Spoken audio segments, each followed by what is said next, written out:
Salut les amis, je vais vous montrer quelques coups et leurs conséquences. Donc on ne va pas rentrer dans la multitude de coups qui sont à notre portée. On est tous des débutants. De toute façon on est débutants toute sa vie, si on veut aller par là. Bref, c'est autre chose. Je vais vous montrer 2-3 coups, comment les appliquer et qu'est-ce qu'ils font comme dégâts. Le premier coup qu'on va travailler, c'est en garde de combat ou même en position neutre. Je vais taper, on ne tape pas avec le poing parce qu'on considère que si on tape avec le poing et qu'on tape sur une surface dure, on a les doigts un peu fragiles, on n'est pas entraîné pour, on a de grandes chances de casser une phalange. Je ne vous cache pas que c'est déjà pas bien marrant de devoir taper. Si on doit taper avec 1, 2, 3 doigts cassés, ça l'est encore moins. On est d'accord, ça se comprend. Donc nous, ce qu'on va privilégier, c'est frappe main ouverte avec la paume de la main. Je vais partir d'une garde de combat. J'envoie ma paume de la main. Visage. Je m'aide de ma hanche. Vous entendrez peut-être sur d'autres trucs. Mon poids de corps. J'envoie mon poids de corps. Pourquoi? Parce que si je suis une petite grenouille de 50 kg, 55 kg, et que le monsieur en face en fait 80, 90, c'est sûr que j'ai de la force comme ça, mais j'aurai plus de force avec mon poids de corps. Important, la hanche, comme je vous disais dans une autre vidéo, pensez toujours à travailler avec votre hanche. Si vous êtes plus à l'aise en bras arrière, tant pis, c'est pas grave, c'est moins rapide, mais je ne sais pas si on le voit, je vais reculer un petit peu. Ce qui est important, vous voyez, c'est la hanche, mon poids de corps. Et je tape main ouverte avec la paume. D'accord? Ça, c'est le premier coup. On va utiliser la même technique, donc ça par contre, excusez-moi je vais vous le dire, on va essayer de viser la pointe du menton, on va essayer de viser la pointe du nez. Ça n'a pas vraiment une grande efficacité sur ces zones-là, c'est douloureux, certes, mais ce n'est pas extrêmement efficace. Par contre, son effet il est énormément, c'est-à-dire que quand vous allez taper, la tête va partir en arrière. Et là, c'est les cervicales qui trinquent. Comme le coup du lapin en voiture, les cervicales qui trinquent, déjà ça fait extrêmement mal pour l'agresseur, et potentiellement, ça peut même le faire tomber dans les pommes. Rien n'est jamais sûr en self-défense, mais on met toutes les chances de notre côté. Et on y croit. Quand on envoie pour de vrai. Je suis désolé, dans la tête, j'ai un petit torticolis, ça c'est pas très grave. Donc voilà, j'ai fait mon coup de poing, mon coup de paume de main, pardon, la tête qui part en arrière, déjà ça déstabilise, il faut que le cerveau récupère l'équilibre, etc., etc. Je ne vais pas rentrer dans plus de détails. Je remonte une dernière fois, main ouverte, et même de face, hop, hop. Ce qui est important, j'espère que vous le voyez, que ça s'est reculé, ce qui est important, c'est la hanche, d'accord? On va voir la hanche. Ok? Ça, c'est pour paume de la main. On a exactement la même chose, mais cette fois, on va faire une fourche. Je suis en garde, je n'ai pas eu le temps de me préparer. Je suis en neutre. J'envoie. J'envoie avec cette partie-là. Et cette partie-là, qu'on appelle une fourche, je l'envoie à la carotide. Alors attention, ça a pour effet, au mieux de couper la respiration, donc c'est très très efficace. Au pire, si vous y allez extrêmement fort, vous allez décaler la trachée et l'agresseur va mourir étouffé. Il faut le savoir. Moi j'ai eu l'occasion de le tester à vitesse réduite et en douceur. C'est déjà pas agréable pour celui qui le fait. Je peux vous dire que pendant 2-3 minutes, il fait c'est pas du tout agréable. Donc quelque chose de vraiment très fort. On peut probablement qu'il y revienne. Ça, c'est un coup à retenir, vraiment. Surtout vous les filles. Voilà, vous n'aurez peut-être pas l'occasion de pouvoir en mettre 50. Vaut mieux en mettre un et un bon. Ok? Même principe, je suis en garde. J'envoie ma hanche. Et c'est cette partie-là qui vient frapper la gorge. De face ou en remontant. temps, c'est à peu près la même chose. Hein. L'efficacité sera la même. Autre chose qui est vachement bien quand on est une fille, c'est, je n'ai pas le retour de l'image, j'espère que c'est bien. Pour le vous, je suis un peu désolé pour le son, c'est parce que bon, il fait froid, voilà, donc j'ai mis un peu de chauffage soufflant et pas le chaud, désolé. Donc, la gifle aussi, toujours pareil, je pars de ma garde, et en fait, donc je ne vais surtout pas chercher en arrière. Ah, ça, je le vois trop à la salle, aux entraînements. Je vais prendre de l'élan, alors je vous exagère le trait, mais je vais prendre de l'élan et je vais envoyer ma gifle. Non. Pourquoi? Parce que le fait de partir en arrière donne une information. La personne qui est en face, c'est que je prépare quelque chose. Elle ne le captera peut-être pas comme elle le captera. Donc, on fait toujours au plus court, comme je vous l'ai déjà dit. Je suis en garde. On va partir toujours d'une garde neutre.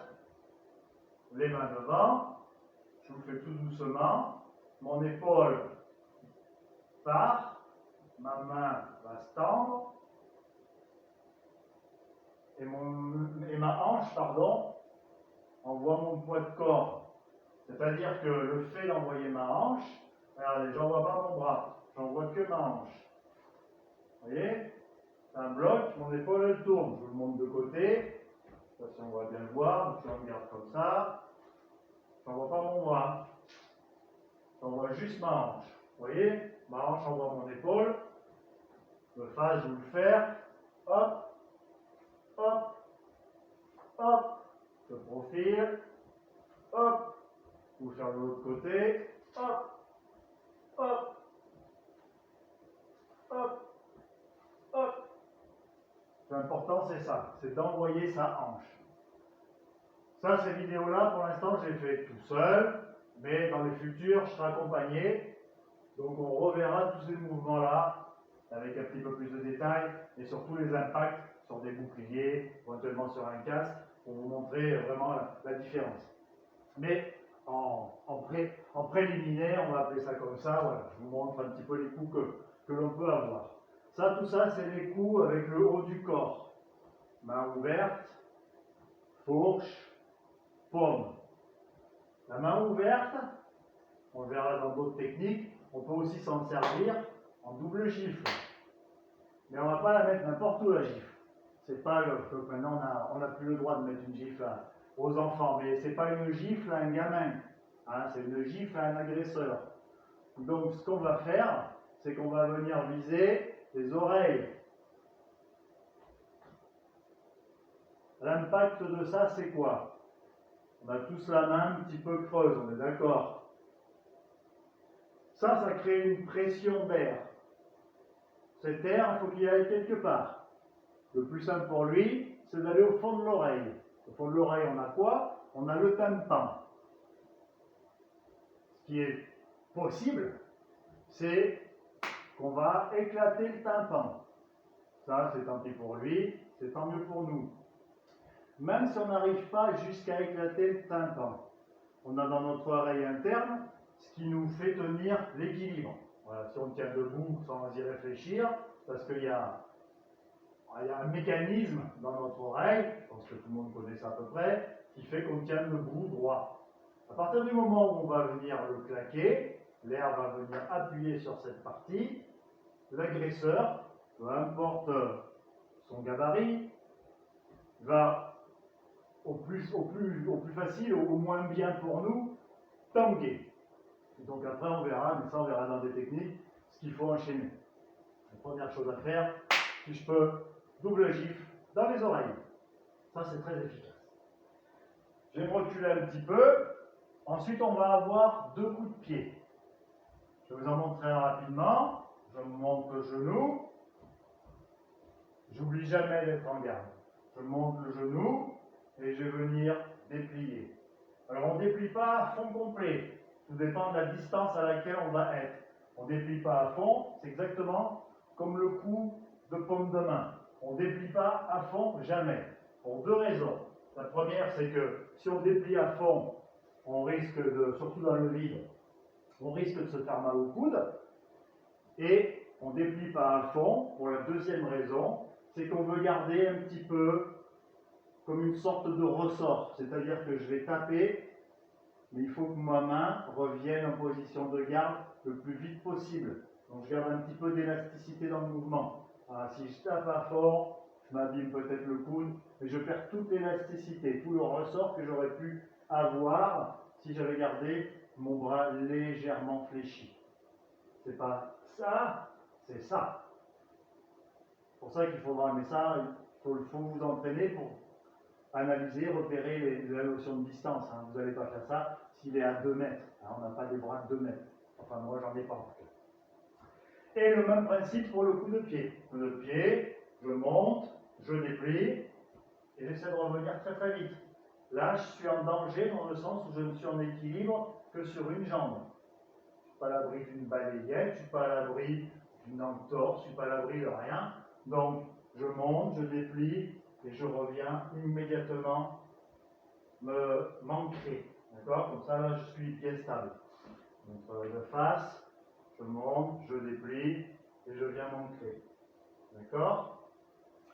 Et le dernier coup de pied, là, on va partir, on va essayer génital en self-défense, et surtout nous les filles, dès que c'est possible, cherchez pas trop à comprendre, que ce soit à la main ou que ce soit à la jambe. Le génital, j'espère que je rentre dans le cadre, sinon je serai quitte à recommencer. Toujours pareil, je pars de garde, l'idéal étant la jambe la plus proche. La personne va vous regarder, c'est un coup un peu sournois, on ne voit pas arriver, puisqu'il part d'en bas vers le haut. Là, je monte ma jambe. Je vais vous le faire de profil. Je monte ma jambe, mais droite. Elle va venir passer. Il n'y a personne qui ne marche comme ça. Hein. D'accord? On a tous une position de stabilité.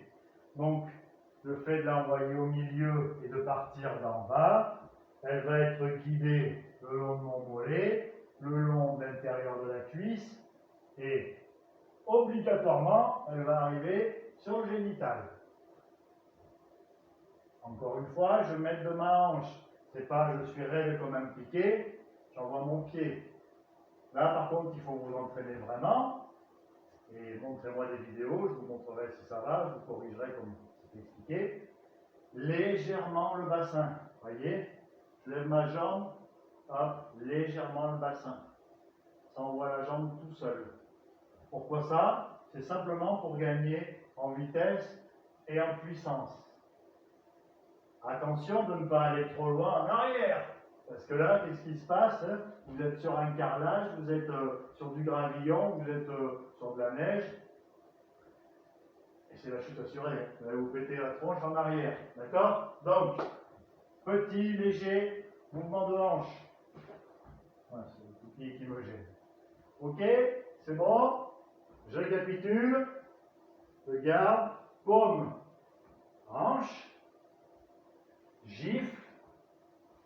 Hanche. Un peu plus loin pour être sûr que vous voyez bien. Paume.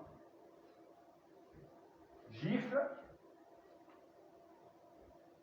Fourche. Ça, c'est les 3 coups. Il y en a plusieurs, mais les 3 coups avec le haut du corps. Et les 2 coups avec le bas du corps. Je monte, j'envoie. Je reviens vite en position arrière pour m'ancrer. Je monte, j'envoie. Et j'ai entendu, je monte et j'envoie mon bassin. J'espère que c'est clair. N'hésitez pas à liker, à laisser des commentaires. Sur ce, merci beaucoup et à très vite pour la suite.